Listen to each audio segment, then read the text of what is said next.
Muito bom, ótimo pessoal. Acho que estamos indo bem, hein? A coisa está andando. Vamos lá então. Mais um bloco, vamos ao terceiro bloco do nosso estudo. Agora nós vamos estudar aceitação e renúncia da herança, tá? Vamos ficar entre os artigos 1804 até o artigo 1813, ok? Vamos lá então. Bom, vamos começar com a aceitação da herança. Professor, que coisa esquisita, afinal de contas, o senhor não disse lá atrás que tem o tal do princípio da Saizine, que prega que exatamente no momento da morte do cidadão, de forma automática, todos os bens, ou seja, a propriedade e a posse dos bens e direitos do falecido, automaticamente passam para as mãos dos seus herdeiros? De fato é isso mesmo. Essa é a regra. No entanto, a grande verdade é que ninguém pode ser herdeiro contra a sua vontade. E pode ser que a pessoa agraciada com aquela herança, beneficiada pelo princípio da Saizine, não queira de fato assumir a condição de herdeiro por qualquer motivo de ordem pessoal. Então, a lei determina que haja a aceitação ou que o herdeiro possa manifestar a sua renúncia ao direito àquela herança, aos direitos daquela herança. Então, começando, repito, com a aceitação, vamos tentar conceituar o que seria a aceitação da herança. Não é? Muito bem. A aceitação da herança nada mais é do que confirmação, do que confirmar a condição de herdeiro. De uma forma conceitual, nós podemos dizer que a aceitação da herança é o ato através do qual o herdeiro anui, ou seja, concorda com a transmissão dos bens do de cujos para ele, ocorrida por lei com a abertura da sucessão, ou seja, é um ato através do qual ele confirma o desejo de ser herdeiro. Em outras palavras, podemos dizer que a aceitação é ato pelo qual o herdeiro manifesta a sua vontade de receber a herança que é devolvida para ele. Não é? De forma mais técnica ainda, a gente pode dizer que a aceitação é um negócio jurídico. É um negócio jurídico unilateral, ou seja, depende só da manifestação do desejo, da vontade do herdeiro. E através desse negócio jurídico, esse negócio jurídico, aliás, desculpe, se aperfeiçoa com uma única manifestação de vontade e tem natureza não receptícia, ou seja, não depende para sua consolidação da recepção dos demais interessados da parte contrária, não é? Para produzir seus efeitos. Basta ele dizer que aceita e automaticamente ele passa a ser herdeiro e vai assumir a condição de herdeiro efetivamente. Não é? Bom, então é interessante nós entendermos que a aceitação é um ato que tem efeito apenas confirmativo, ele não cria nada de novo. O herdeiro já era herdeiro desde lá de trás, pelo princípio da Saizine. Ele está apenas confirmando isso, não é? Então, quando ele aceita a herança, isto passa a ter um efeito definitivo quanto à transmissão dos bens para ele, tá? E mais ainda, essa aceitação tem um efeito retroativo, porque pouco importa que ele esteja aceitando, manifestando o seu aceite hoje, às vezes, digamos, 1, 2, 3, 4 anos depois da morte. Quando ele aceita hoje e manifesta esse seu aceite, automaticamente os efeitos do aceite, da aceitação, voltam, retroagem lá para trás, desde o dia da abertura da sucessão, ou seja, desde o momento em que houve a morte do seu antecessor. Tá? Exatamente isso que diz o artigo 1804. Olha lá, aceita a herança, torna-se definitiva a sua transmissão ao herdeiro, desde a abertura da sucessão. Perceba então aqui o caráter de retroatividade dessa manifestação de vontade do herdeiro interessado. Tá?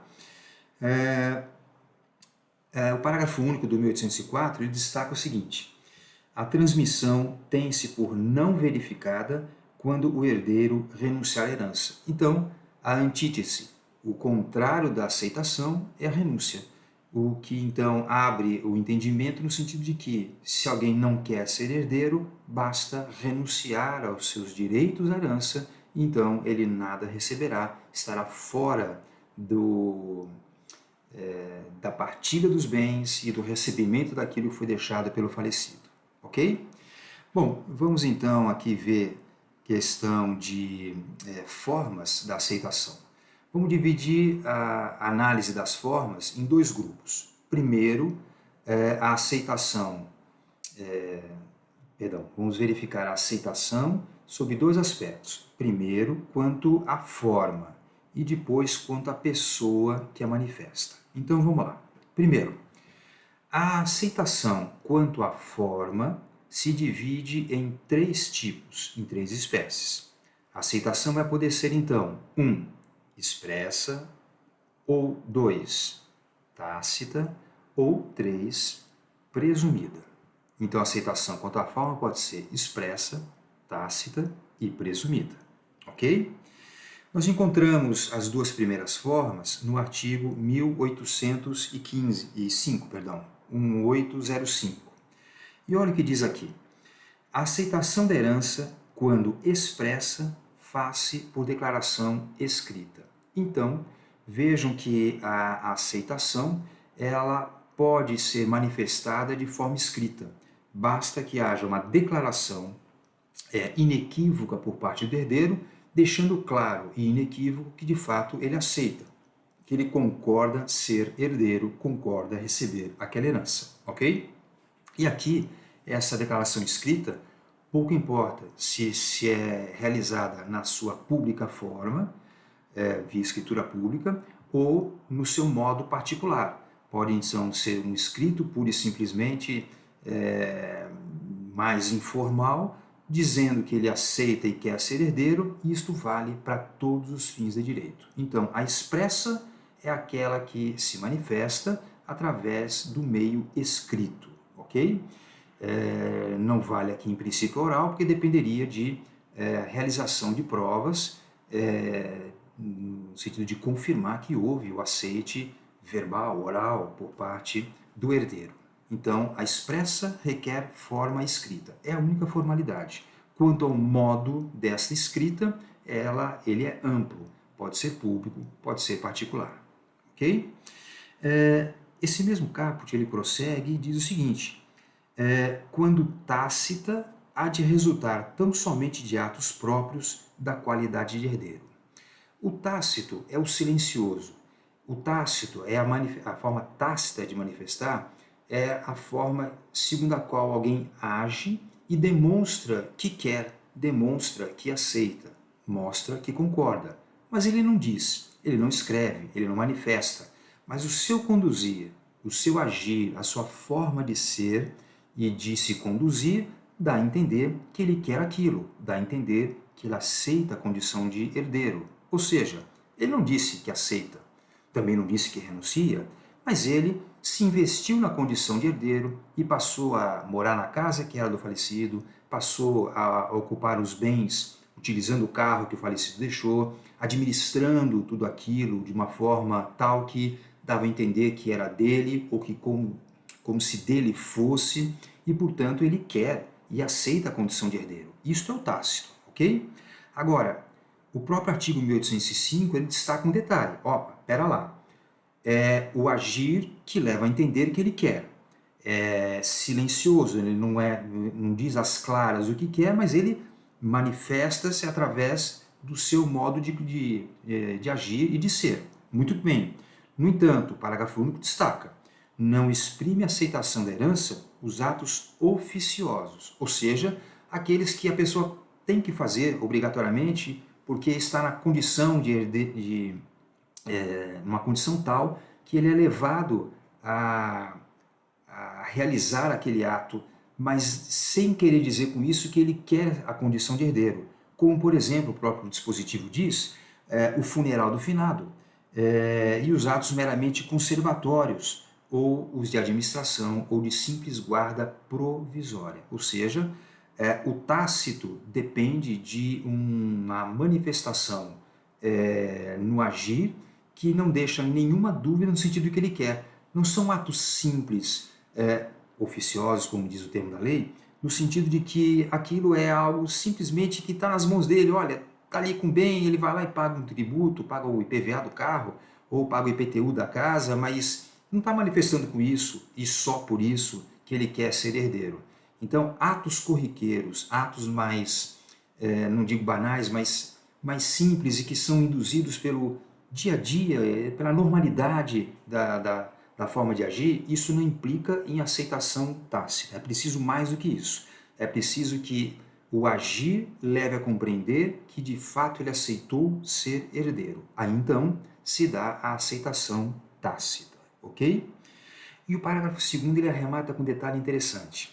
Ele diz o seguinte: não importa igualmente a aceitação, a cessão gratuita, pura e simples, da herança aos demais herdeiros.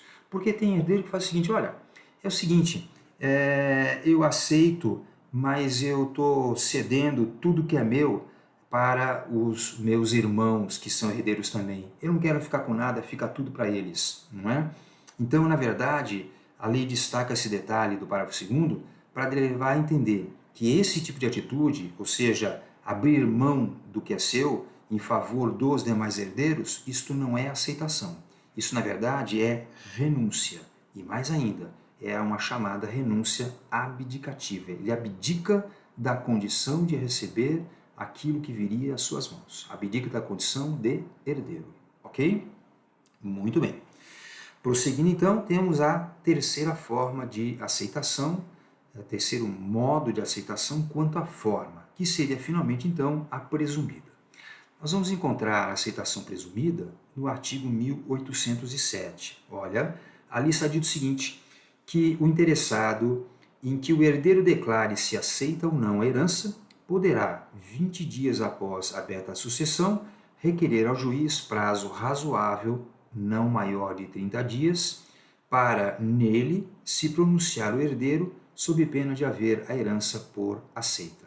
Bom, o que acontece é que muitas vezes alguns herdeiros não apenas não dizem logo que renunciam, mas também não afirmam que aceitam. Não dizem isso por escrito, não deixam isso claro através das suas atitudes, ou seja, não se opera nem a renúncia, nem a aceitação expressa e tampouco a tácita. E aí então, os demais herdeiros ficam muitas vezes numa circunstância, numa situação embaraçosa do ponto de vista até processual, no sentido de que o inventário não segue adiante, porque aquele determinado herdeiro ele não está comparecendo para dizer sim ou não, se aceita ou se renuncia. Então vem a hipótese da aceitação presumida. Nesse caso, quando o herdeiro não é expresso quanto à aceitação e nem deixa entrever dos seus atos que a aceita, ou seja, não há aceitação tácita, então os outros herdeiros podem tomar providência do 1807.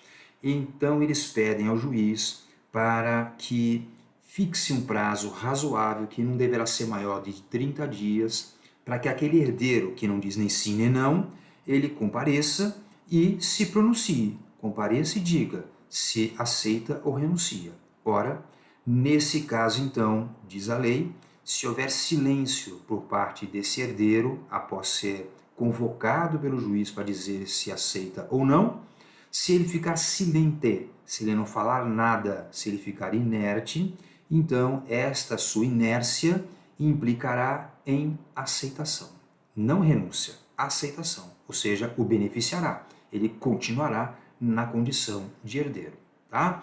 Então, fixado o prazo pelo juiz, citado, intimado esse cidadão para dizer se aceita ou não, se ele ficar quieto, se ele ficar silente, então o seu silêncio implicará em aceitação. É interessante que no direito, na maior parte das vezes, o silêncio do interessado implica em recusa, implica em dizer não, em não aceitação. No entanto, poucas vezes, e essa é uma das poucas oportunidades do Código Civil, em que o silêncio implica em aceitação, ou seja, quem cala aqui consente, quem cala aqui aceita ser herdeiro. Ok? Então, esta é a chamada aceitação presumida. No silêncio do convocado, presume-se que ele está aceitando, não renunciando, sim admitindo a condição de herdeiro. Ok? Bom, terminada essa classificação, vamos a uma outra classificação. A classificação da aceitação quanto à pessoa. Quanto à pessoa, a aceitação pode ser direta ou indireta. Pois bem, a aceitação direta é aquela oriunda do próprio herdeiro. É o próprio herdeiro por si mesmo e por si só que manifesta a aceitação, seja na forma expressa, seja na forma tácita, seja na forma presumida. Mas é ele mesmo que deixa então entrever, pelas suas atitudes, que quer ser herdeiro, que aceita, que admite a condição de herdeiro. Ok? Essa então é a direta. É ele mesmo herdeiro que deixa expresso esse seu querer. Muito bem. Em contraposição à aceitação direta, nós temos, ao contrário, a aceitação indireta. Nesse caso, então, quer dizer que alguém, pelo herdeiro, manifesta o aceite, manifesta o querer. Nós temos 4 tipos de aceitação indireta, ou seja, em 4 situações a lei admite que alguém, no lugar do herdeiro, por ele, aceite a herança, aceite a condição de herdeiro, ok? Em primeiro lugar, a primeira forma de aceitação indireta é a aceitação pelos herdeiros do próprio herdeiro. Vamos lá então? Onde é que está isso, né? Vamos entender bem. Artigo 1809. Olha lá o que diz o artigo 1809. Falecendo o herdeiro antes de declarar se aceita a herança, o poder de aceitar passa-lhe aos herdeiros, a menos que se trate de vocação adstrita a uma condição suspensiva ainda não verificada. Então acontece assim, um pouco confuso talvez a leitura do artigo, mas o que significa aqui, o que quer dizer é exatamente isso. Digamos que eu tenha 3 filhos, eu venho a falecer. Meus 3 filhos então automaticamente se transformaram, são meus sucessores e já se transformaram em titulares da propriedade, da posse de tudo que eu tinha. Princípio da saisinha, ponto final. Porém, depende ainda, para eles receberem essa herança, da aceitação. Ótimo. Nesse caso, então, pode acontecer de depois de eu ter falecido, um dos meus filhos, antes de dizer se aceita ou não, ele também venha a falecer. Então, nós estamos falando de um filho meu que morreu antes de mim, porque aí seria uma outra circunstância, uma outra situação jurídica. Mas estamos falando de uma situação em que, depois de morto o autor da herança, depois da minha morte, um outro herdeiro meu, um dos meus herdeiros, vem a falecer também. Nesse caso, diz a lei, se ele morreu antes de dizer se aceita ou não a minha herança, os herdeiros dele, do meu filho, ou seja, os filhos do meu filho, virão no lugar do meu filho dizer se aceita ou não, em nome dele, a minha herança. Ok? É essa circunstância, então, do artigo 1809. Se trata, então, da aceitação da herança de alguém por conta dos herdeiros desta pessoa, os herdeiros deste herdeiro, pelo fato dele ter morrido antes de dizer se aceita ou não. Ok? Então, isso é plenamente possível. Então, numa linha, e um exemplo para entender bem, numa linha de descendência, eu, meus 3 filhos, e um dos meus filhos tem 2 filhos, ou seja, eu, meus filhos, e eu tenho 2 netos. Muito bem. Eu morro, antes desses meus filhos dizerem se aceitam ou não, um dos meus filhos, aquele que tem 2 filhos, que me deu 2 netos, ele morre também, mas não disse ainda se aceita ou não. Ora, no lugar desse meu filho, os meus netos virão dizer se, no nome do pai deles, meu filho, aceita ou não a minha herança. É essa a hipótese, é essa a circunstância, tá? Tem só um único detalhe nesse caso. Está no parágrafo único do 1809. Diz a lei que esses meus netos, para dizerem, no lugar do pai deles, meu filho, se aceitam ou não a minha herança para o meu filho, eles têm que, em primeiro lugar, aceitar a herança do próprio pai deles. Então, quer dizer que, numa sequência de 3, eu, meu filho e meus netos. Eu morri, logo depois morreu meu filho, agora os meus netos vêm, no lugar do meu filho, dizer que aceitam a minha herança. Ok? Ora, então, para dizer isso, ou para manifestar esse aceite, em primeiro lugar, esses netos têm que aceitar a herança do próprio pai deles. Porque se eles renunciarem à herança do próprio pai, eles não podem vir no lugar do pai para dizer se aceitam a herança que viria do avô. Ok? Então, é um pouco confuso talvez, mas a ideia sempre é essa. Os netos, para aceitarem no lugar do pai a herança que virá do avô, eles têm que aceitar as duas heranças. Primeiro a do próprio pai deles e depois a herança do avô. Tá? É isso que está dito no artigo 1809, parágrafo único. Isso, então, é aceitação indireta pelos herdeiros de um outro herdeiro falecido. Ok? Falecido, claro, repito, antes de dizer se aceita. Nada disso é necessário, digamos, num exemplo outro, se eu morro, deixo 3 filhos, os 3 filhos manifestam o desejo de receber, ou seja, manifestam o aceite à minha herança, e depois dessa manifestação, um deles morre. Bom, nesse caso, a herança já está aceita.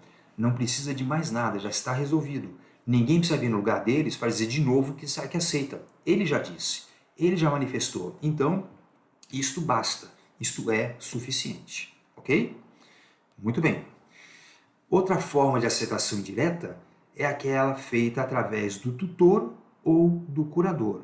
Isso está no artigo 1748, inciso 2.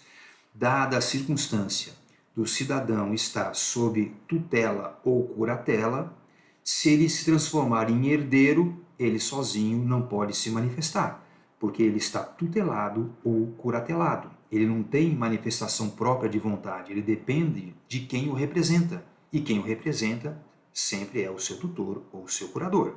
Bom, nesse caso, diz então o 1748, inciso 2, uma das funções do tutor ou do curador é a aceitação da herança em nome e benefício do tutelado ou do curatelado. Ok? Então, de novo, é uma forma de aceitação indireta. Alguém, em nome do tutor, do tutelado ou do curatelado, irá receber em nome dele e seu benefício a herança. Ok? Outro modo de aceitação direta é a aceitação feita por mandatário, ou seja, é possível constituir alguém para, em meu lugar, em meu nome, no meu interesse, manifestar a aceitação. Vale dizer, a aceitação pode ser feita por mandato. Está perfeitamente autorizado em lei. Nesse caso, no entanto, se exige apenas poderes especiais. Não pode ser uma procuração comum. O mandato tem que ter poderes especiais. Isso está no artigo 661, parágrafo 1º, ok? Então, atividades específicas, atividades especiais, depende de poderes especiais. Então, eu posso nomear alguém para, em meu nome, aceitar a herança e não terá nenhum problema. Será válido, será efetivo. No entanto, deverá fazê-lo mediante outorga de poderes especiais e expressos nesse sentido. Ou seja, nomeio e constituo fulano de tal meu procurador, para, em meu nome, aceitar a herança do fulano de tal, seja ela qual for, enfim, consigne-se isso com toda clareza e aí então vale o mandato para esse fim. Tá? E, finalmente, a última forma de aceitação indireta seria aquela que é feita pelos credores. Esse é um problema sério, porque muitas vezes o que leva o cidadão a não querer ser herdeiro, a não manifestar o seu aceite, ou pior, desculpe, que não é o coronavírus, pior ainda, né? Manifestar a renúncia à herança, isso pode gerar prejuízos enormes aos credores, porque o credor de um herdeiro, ele pode não estar conseguindo nenhum bem desse herdeiro para penhorar, mas ao saber que ele tem uma herança a receber, é claro, Esse credor quer que o herdeiro receba herança, porque então o seu patrimônio se tornará um patrimônio recheado de bens e ele, credor, terá contra o que investir, afinal de contas. Então, esta renúncia do herdeiro, ela pode ser revertida pelo credor desse herdeiro. Na medida em que ele seja prejudicado pela renúncia, ele então terá, com base no artigo 1813, 1813, ele terá como manifestar no lugar do herdeiro a sua aceitação. E ainda que ele tenha renunciado, já tenha renunciado expressamente, essa renúncia será ineficaz, ou seja, passa ele a ser herdeiro sim, mesmo contra a sua vontade, porque o credor manifestou esse desejo e demonstrou o seu interesse econômico naquela situação, né? E aí então, os bens irão às mãos desse herdeiro, a parte que lhe cabe, o credor vai ter contra o que investir, vai ter contra o que efetivar penhora desses bens, e aí então, a partir do momento que esse credor se satisfez, a partir do momento que esse crédito foi pago, foi satisfeito, o processo se habilite e então, conforme eu lhes disse, essa renúncia será considerada como ineficaz, ok? De vontade na sua manifestação, digamos, portanto, que o herdeiro tenha manifestado renúncia porque foi coagido a isso. Ora, visto o consentimento, a renúncia será tida como inválida, ok? Então observem isso, porque a OAB gosta desse tipo de observação, gosta de analisar essas questões semânticas, técnicas do direito, tá? Bom, na sequência então, vamos verificar alguns efeitos da renúncia. Assim que a renúncia ela é manifestada, então acontecem algumas consequências, né? Graves com certeza, né? A primeira delas, o primeiro efeito da renúncia é a exclusão do herdeiro renunciante da sucessão. E da mesma forma que acontece com a aceitação, que retroage, a renúncia também retroage ao momento da sucessão. Então, se hoje manifestou sua renúncia, digamos 2 anos depois da morte do autor da herança, a renúncia hoje manifestada volta lá para trás, para o momento da morte, ou seja, ele então nunca teve aquele direito ou aqueles direitos à herança porque os renunciou, tá certo? Então há a retroatividade, da mesma forma que acontece, repito, com a aceitação. Isso significa que se ele vendeu algum bem ou negociou alguma coisa enquanto estava naquele limbo entre dizer que aceita ou renuncia, ele deve contas aos demais herdeiros e deve a reposição correspondente, tá certo? Outro efeito da renúncia diz respeito ao acréscimo da parte do renunciante aos outros herdeiros. Isso está, gente, no artigo 1810. Olha lá, na sucessão legítima, a parte do renunciante acresce à dos outros herdeiros da mesma classe, e sendo ele o único desta, devolve-se aos subsequentes. Quer dizer isso então, de novo no exemplo, eram 3 irmãos, um renunciou, a parte dele é devolvida aos demais, é devolvida ao monte que vai ser dividido entre os outros que continuam naquele degrau em que ele estava, não é? Porque o momento de receber ali, o direito a receber era dos filhos. Ora, se um deles renunciou, a parte dele vai para o monte a ser dividida entre os outros 2. Vai ser dividida agora não mais em 3 partes, mas sim em 2 partes iguais, ok? Mas aqui fala na sequência que, sendo ele o único desta, devolve aos da subsequente. Vamos pensar no seguinte, se era um filho único e renunciou, não tem mais ninguém no degrau dos filhos. Nós estamos ainda na vez dos descendentes receberem, mas no degrau filhos não tem mais ninguém. Ou vamos pensar, eram os 3 filhos, voltando ao exemplo anterior. Os 3 renunciaram.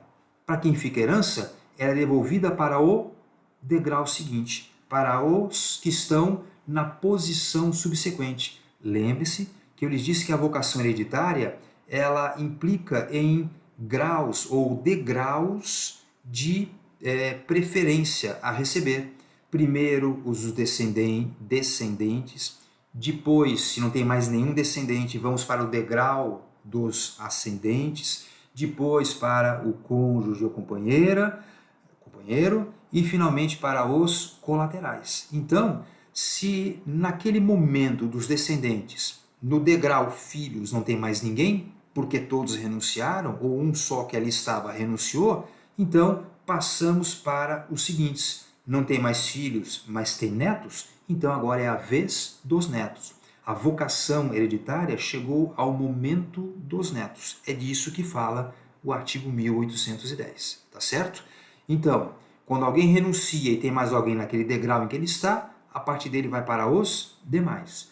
Se quem renuncia não tem mais ninguém naquele degrau, porque ele estava sozinho ali, ou os demais também renunciaram, então, consequentemente, o degrau seguinte é chamado a sua vez de sucessão. Irão receber finalmente por direito próprio, porque chegou a sua vez. Os que estavam lá em cima, no degrau anterior, não quiseram. Vamos para o degrau de baixo. Ok? Outro efeito da renúncia seria a proibição da sucessão por direito de representação. Isso está no artigo 1811. Olha lá, ninguém pode suceder representando herdeiro renunciante. Se, porém, ele for o único legítimo de sua classe, ou se todos os outros da mesma classe renunciarem à herança, poderão os filhos vir à sucessão por direito próprio e por cabeça. Bom, parece confuso, mas é simples. O que está sendo dito aqui é o seguinte: se o cidadão renuncia à herança, os seus próprios herdeiros vão ficar sem nada. Se ele não quer que aqueles bens, venham da herança para si, consequentemente, ninguém no lugar dele vai poder receber aquela herança. Então, se eu não quero a herança do meu pai, eu estou automaticamente prejudicando os meus filhos, não é? Porque, afinal de contas, esses bens do meu pai não virão mais às minhas mãos, serão divididos, eu disse a vocês, entre os meus irmãos que aceitaram aquela herança, tá? Ao invés de dividir por 3, será por 2, e, consequentemente, os meus filhos não receberão nada disso, porque nada virá para mim, consequentemente, depois, quando eu morrer, nada disso irá para os meus filhos. E, ao renunciar, ninguém pode vir no meu lugar, me representando e em meu nome e por conta do meu direito, receber no meu lugar. É interessante, vocês não aprenderam ainda a representação, vou falar sobre isso um pouquinho mais para frente, mas a representação acontece em algumas situações, tais como pré-morte, tal como na indignidade, tal como na deserdação. Nessas hipóteses, pré-morte, indignidade e deserdação, os herdeiros desse cidadão, que está pré-morto, foi considerado indigno ou foi deserdado, eles podem vir no seu lugar e receber o que iria para esse sujeito. Eles recebem. Então é mais ou menos assim. Se eu, que vou receber uma herança do meu pai, juntamente com 3 irmãos, eu renunciei, ninguém pode vir no meu lugar receber essa herança. Mas se a circunstância não fosse de renúncia, e sim, digamos, de deserdação, se eu fui deserdado, os meus filhos receberiam no meu lugar a parte que viria para mim, tá certo? É disso que está falando o artigo 1811, tá? Então, na renúncia não há representação. O renunciante, ele não recebe nada e ninguém pode, no seu lugar, receber o que iria para ele, tá?